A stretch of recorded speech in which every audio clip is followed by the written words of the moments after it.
podcast where peace and prosperity meet in the middle. My name is Jennifer Matthews, and with my co-host Christopher Salem, we bring you the podcast filled with many nuggets and valuable light bulb moments that will help you build harmony between your life commitments and the prosperity you desire. Our weekly podcast will bring you inspiring entrepreneurs, coaches, business owners, and just all around inspirational people who can show you how they have moved from overwhelm, self-judgment, imposter syndrome, and all-around insecurities to that of peace, power, potential, and of course, prosperity. So now I'm going to pass you over to Chris, who will introduce our guest speaker for today. Make sure you hold on because this podcast episode is going to be quite the ride. Hey, Chris, over to you.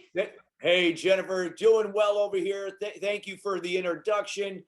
So many great things that are happening here with peace and prosperity. And it starts with this podcast each and every week that's going to provide you, like she said, these experts that we bring in that really understand, you know, what life and business is all about and how in harmony they come together.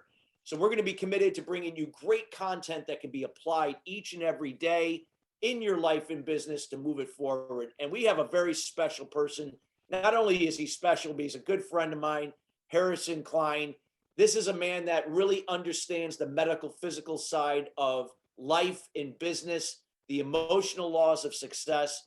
He is the founder of a concept called the wealthy movers, which you'll learn a little bit about today.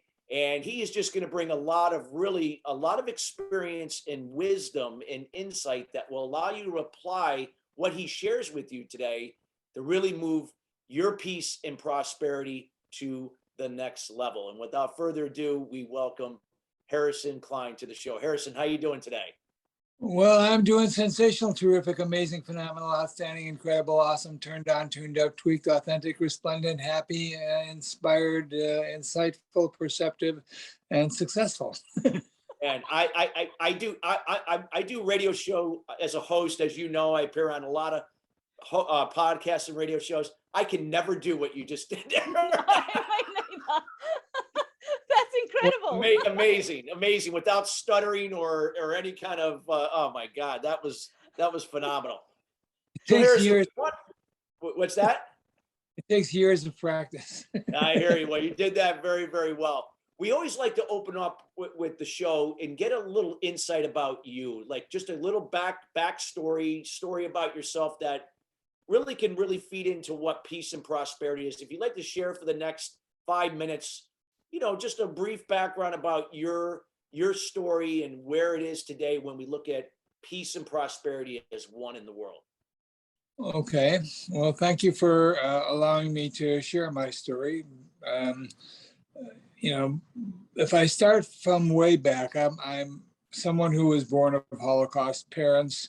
You know, my parents came to this country with 2 kids, just the clothes on their back, no money whatsoever. They were relocated from after Germany, when the World War II happened. They have a destiny story of their own, but when they came to this country, you know, I was only 18 months. I remember everything. No, I don't. I do too. Believe it or not, people think I'm crazy. But you know, our house was full of you know, anxiety and survival. They had no marketing skills. They had nothing that they could offer except their labor. And so they forged a life out of their own 2 hands, you know, with nothing. And they didn't know the language. They didn't know anything about this country when they came. And it was a hard ride for them. So they were always in survival mode. And on top of that, you know, not only were they always in survival mode, they were not a match as parents. I mean, you know, they didn't get along too well. And when I was very young, basically, they fought all the time. And it was at one point my father got violent with my mother, and the only time that I ever saw him, he was basically a what's the word for him? He was a depressed kind of spirit. You couldn't put a prosthetic on the tortures and the that they had during World War II as Holocaust survivors. And so, he was a soft-spoken, kind of quiet guy, and my mother was emasculating him at one point. And in that emasculation, he lost it for the first and only time in his life, and he got violent with her. And I was there. I was in the room at the time. And having gone through at that time about 4 years of nothing but fighting in that house all the time, I just shut down. I just absolutely shut down. I said, I don't want any more life. I don't want any more part of this. I don't want to have any, this is not what I signed up for, or whatever the hell a 4-year-old thinks, but I said, no, I'm done with this. And I actually retreated into a state of isolation, a state of, retreat from all life, basically. So I lost my ability to perceive things. I lost my ability to speak well. I lost my ability to feel well. And so I became autistic in that moment. And that autism basically was what most people who are in the autistic range can't tell you until they come out of it, which is a rare thing. And I'm a sort of a miracle child. Until you come out of that situation, basically, they can't tell you that, in the autistic state, for me, I only heard about every third word that people said. So it was like a bad cell phone trying to piece together what was going on. There was a film over my eyes and I never saw things clearly, which, I thought was normal at the time. So there was also my feeling situation was that I couldn't come within 6 feet of anybody with what Eckhart Tolle calls a pain body, stabbing pains in my ribs. And so my experience was very, very isolated, shut down, and, continuously wounded for about 28 years. And I had no way to express that. I had no way to overcome that. And I was just in that state of sort of darkness, if you will, if you want to call it a dark night. It was that kind of a thing. And then in one particular moment in time, when I was in about 28 years old, I had a mystical experience that changed my life forever. That mystical experience gave me what I call a white light experience, and it was an awakening. And suddenly my life was totally different. Suddenly I was awake to everything. I was alert in the moment.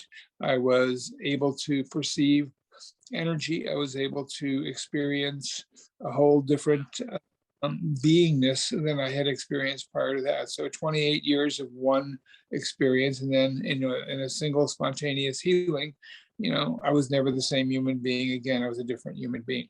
And so from that point on, then the evolution became, when I was awake for the first time, the evolution became, who am I? What am I doing here? How do I experience, life in a phenomenal fashion? And so I went about, beginning to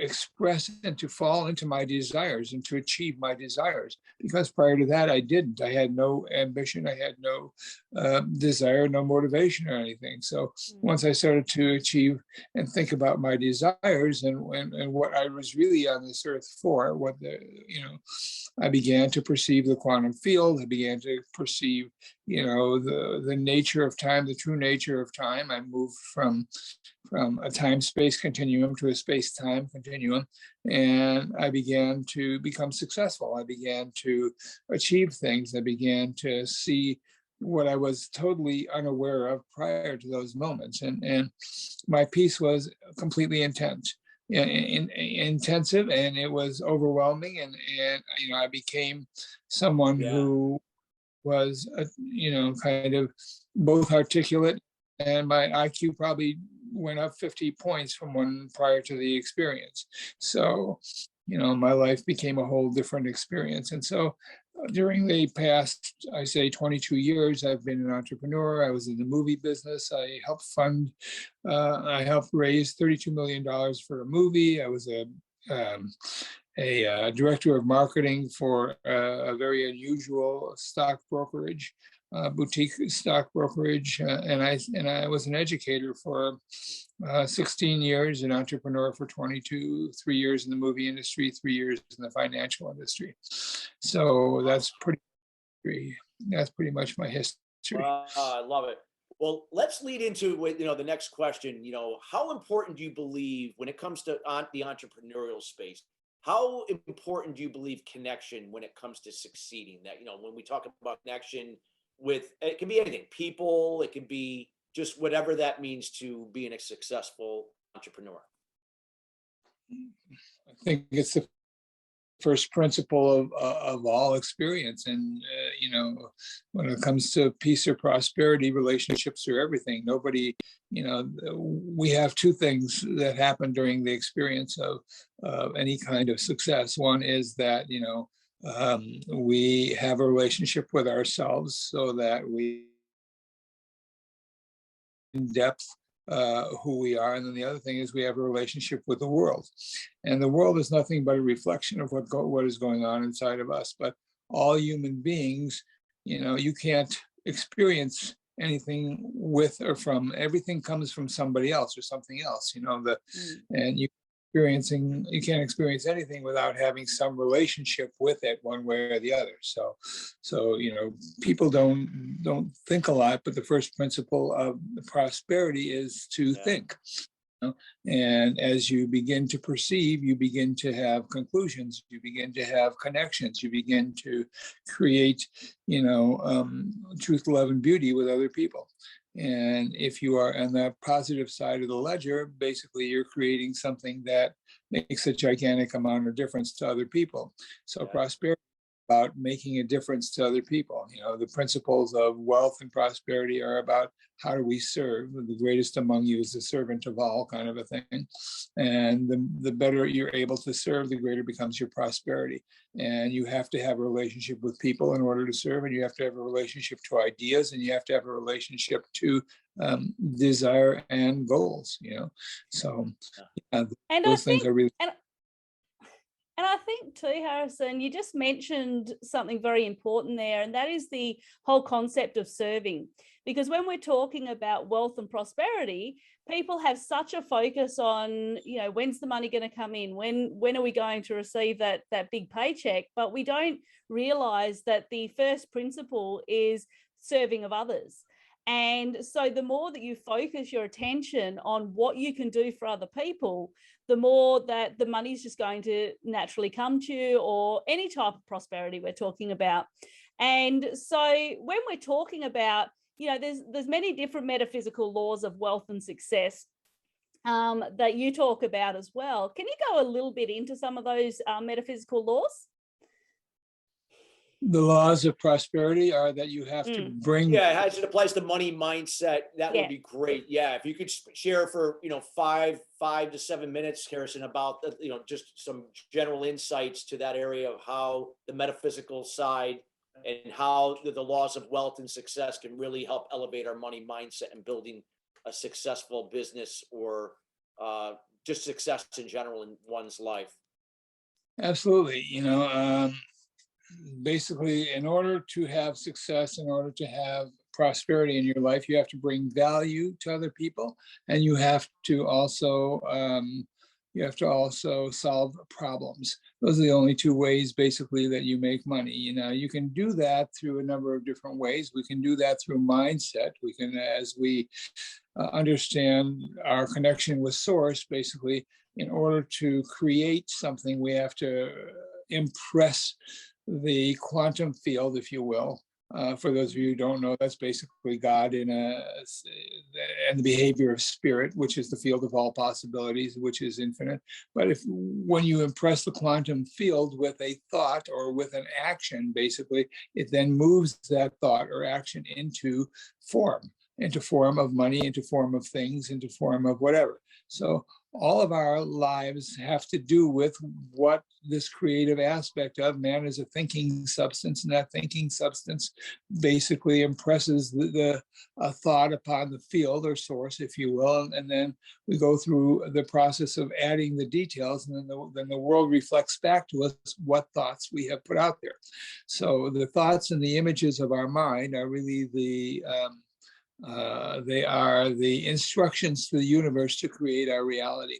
So all prosperity is about how well you serve other people, what value you bring to the marketplace, and service is the only way, basically, that you bring value to the marketplace. Those people who get rich by not serving, in other words, by doing criminal activities or taking from other people, those people are wretched, even though they may have money. So, they have internal wretchedness in a way, and it's, if you take from life, life takes from you. If you give to life, life gives to you. That's a basic law. So as you give, so shall you receive. And having and being are the same thing. So once you become, as you become something, we get in this world what we are and not what we, not what we want. So we become what we think about. And as we grow in ourselves, if we work on ourselves harder than if we work on what's out there, we are bringing value to the marketplace in every way, and that induces prosperity. Things come out of the woodwork to support you. Everything comes out of the woodwork to support you as you grow yourself. As you love, so shall you be loved, and better. You get that reciprocal experience.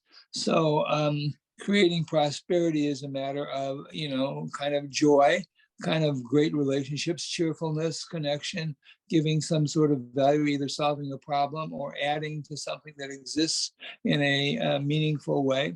And, you get rich basically by simply providing others with the means that you wanna see in this world. As Gandhi said, be the change you want. So if you want to get wealthy, you find a way to make others wealthy. You find wealth for others. If you want to be happy, you find a way to be happy for other people. If you want to be awake, you find a way to awaken other people. So as you give, so shall you. And being and having are the same thing. You cannot separate who you are from the experience that you have. So there is no separation. So when you understand that being and having are the same thing, the entire prospect is to grow yourself. The entire the energy is to grow yourself. And as you grow yourself, that being creates having, whatever that happens to be for you. So wow, I love that. So Harrison, if you can expand just briefly on that for a few minutes on, what you just stated, and, using the concepts of wealthy mofos, new wealth dynamics, talk about how having, an intention, setting a goal and taking action can help manifest those things that are important to us. So the first thing is mindset. We have to have mindset before we have any reception of any sort of prosperity in the physical world. So everybody has to know they have the right to be rich. We all have the right to be rich, and it is an obligation to prosper. It's an absolute obligation to prosper because that's how your life enhances itself. So, there's a science to the whole process, and the science is about visualization. The science is about, belief and clarity and consistency. So as you believe, so it shall be done unto you. As you are clear, the greater becomes your ability to serve, and consistency is the ability to know that you are reliable, and people work with reliability. They work with happy people who are reliable. They're happy to give their money to those kinds of situations, especially if it's solving a problem for them. So peace basically is calmness, right? So when you talk about calmness, calmness creates clarity. And the first principle of prosperity is, how do we think? And the clearer we think, the greater becomes our value, because we step into life. We step into increasing ourselves. It's the law that every thought generates another thought, and every act generates another act. And as we start that momentum going deliberately, we become serviceable to other people. And life seeks expression, right? All life seeks expression. They're under the necessity, life is under the necessity of creating things, so life gives unto life, and God wants us to have more, all this kind of thing. He wants those who are able to appreciate beauty to be surrounded by beauty, those who are able to, be musical, have instruments to play, those who are able to, to build things with their hands, have tools to do those kinds of things. And so whatever you become, you have all the things of. So as you become, the experiences of those things come to you. And the best thing you can do for the world basically is to make the most of yourself. That is really the best one human being can do. It's not about what you give to the world, it's about who you become. And we get in this world who we are and not what we want. And as we become more, we work through 4 or 5 different principles to expand our prosperity. One is identity, who we are. Who is the I that is doing all these things, and what do I identify with? I identify with a guy with it being a decamillionaire. I identify with being somebody who's fit. I identify with how much I love music and life and all things like that. Then you go into self-image. Self-image is the second step of all that. So your self-image is basically your personality. Are you vivacious? Are you depressed? Are you enthusiastic? Are you critical? All those kinds of things. So the second thing, the first thing is identity. The second thing is self-image. Third thing is belief system. You have to believe something in order for it to basically happen. So that's how you impress your subconscious, by creating beliefs, so that the subconscious can then, create for you in the physical world. So the only time your creative element happens is when you have identity, self-image, and belief. And then from that point on, you have action, because your thoughts, your identity creates your thoughts create your expression creates your self-image, your self-image creates the action creates the bridge to receiving whatever it is you want. And so as we move through that process, we get an integration. We integrate the things that we want into ourselves, and we have to become in order to have. So you can't be a millionaire externally without being a millionaire internally first. That's really important. So, that's the identity portion, So the self-image is, how does a millionaire walk, talk, act? Is he about deals? Is he about, creating a system of of things that you market to other people? The belief system is, can you do it? Do you believe you can do it? Do you believe you're the one to bring this to the marketplace? The integration is, I really feel this. I am a whatever the process is. I know how to do this. I know how to do that, and that's what I have become. So, and then the thing that makes it all happen is that seals the deal is gratitude. As you create gratitude, create service, you create everything else, because now you are in sync with whatever it is you are vibrating. So the metaphysical laws of vibration. So those are the elements: identity, self-image, belief system, integration, application, and gratitude. So now, Harrison, go on. And as we go through those processes, we become satisfied. We are fulfilled. So, and the fulfillment of all that is what everybody wants. Life increases. You're under an obligation to create. You're under an obligation to increase. Life has to increase. Everything that happens has a successor. So, so when you create one thought, the next thought comes up. When you do one thing, the next action comes up, so on and so forth. And as you understand the momentum of that, and as you follow the momentum of that. You become grateful for what happens, and then that seals the deal, because Source looks down and says, okay, somebody's thankful for all the things I'm giving him. Hey, that guy's connected. Let's give him more. Yeah, absolutely. Look, you have brought so many great nuggets today, Harrison, and we are going to wrap up very shortly. But I just wanted one very quick question to finish off this interview. And what I was just wondering was, you explained that fantastically. And what would somebody do? Because we all perceive the 3D reality. We all perceive what is right in front of us. And so when we tell people we are who we are being, how do they tend to be able to stop focusing so much on the 3D and what's right in front of them, and start to realize that they've got to become the person that they want to become?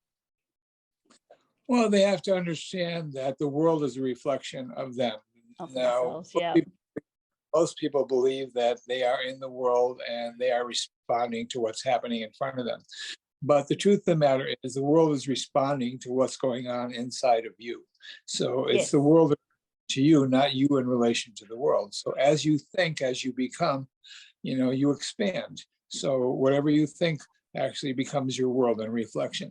So in order to expand yourself, you have to get a specific plan. You have to get a specific way to combine, the things that are important to you with what you believe as the direction of your humanity, of your personal growth, of the most valuable market things or trends you can bring to the world. Whether that be products or other things like that, or service, or just basically ideas as well. Anything that you can bring to the world is another life is what brings you prosperity. And as you become, fantastic. And as you become that, you enhance people's lives, and your life is enhanced. Zig Ziglar said, "You anything you want, as long as you help enough other people get what they want." Harrison, we got about less than a minute in the show. Can you briefly share how people can get in contact with you and the things you're doing with Wealthy Mofos and the other things you're involved in? If you can share in 30 seconds. Okay, well, I have a reality creation program that I want to give your listeners for free. And so, how to create reality in the way that you want it. So you can get that by just sending me an email at pro-abundance, PRO, like Paul, Robert, Oscar, and then the word abundance at gmail.com, proabundance@gmail.com. Put in the subject line "free gift," and I will send you an audio version of how to create the reality you want in this life. And it is very potent. It has woken and helped awaken a number of, great people in this world. And I've mentored some of the most amazing people on the planet. Well, I can attest to generous, that you have. He has done that. Well, Harrison, we want to thank you for taking time out of your busy schedule to join us here today with the Peace and Prosperity podcast. We want to thank you for all the wisdom and everything you do. Again, we encourage everyone to check out Harrison Klein, to take advantage of that free gift. And this is someone that definitely you would like to get to know. Jennifer and I would like to thank you again for joining us here with Peace and Prosperity Podcast. We're committed to bringing guests like Harrison in each and every week to share their words of wisdom, most importantly, their experience, and allowing you to decide how you could create more peace and prosperity in your life to move that forward and be the example for others. So again, thank you for everyone, and we'll see you on the next episode.